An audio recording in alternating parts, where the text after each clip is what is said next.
All right, hello everyone. Uh, Wednesday, April. Can't believe this is not April Fool's, but whatever. We'll move on. So today's assignment is taking us into Africa. All right, so some things before we get to that. Uh, Redos will be on Schoology on Thursday. From 8 to 12 for mini units 9, 10, 11. In addition, class time in quotes on Thursday, so that 30 minutes, whenever you want to use it, will be devoted to getting caught up. All right, and then last, remember on April 3rd, we're going to be doing our video discussion, and if you're not available for the video discussion, you're going to have to complete an online discussion board.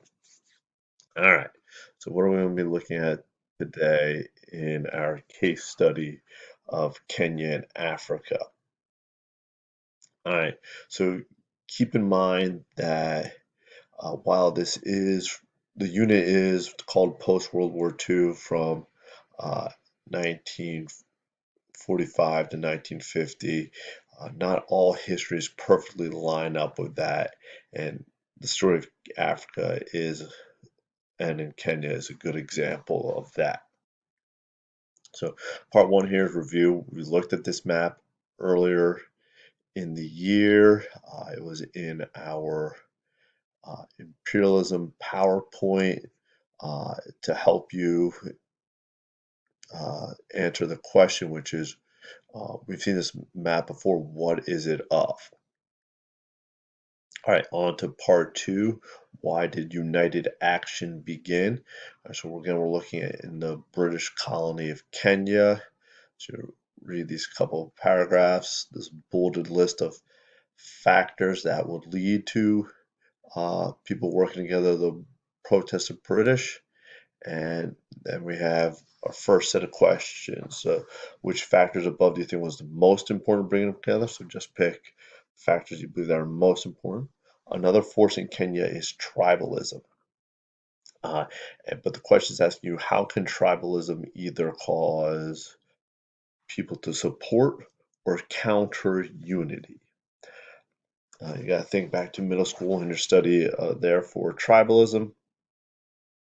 And lastly, what do these factors suggest about the people's vision of the future? So in colonial Kenya, what do you think these groups of people see will be happening forward? Do they want to be completely independent of Britain?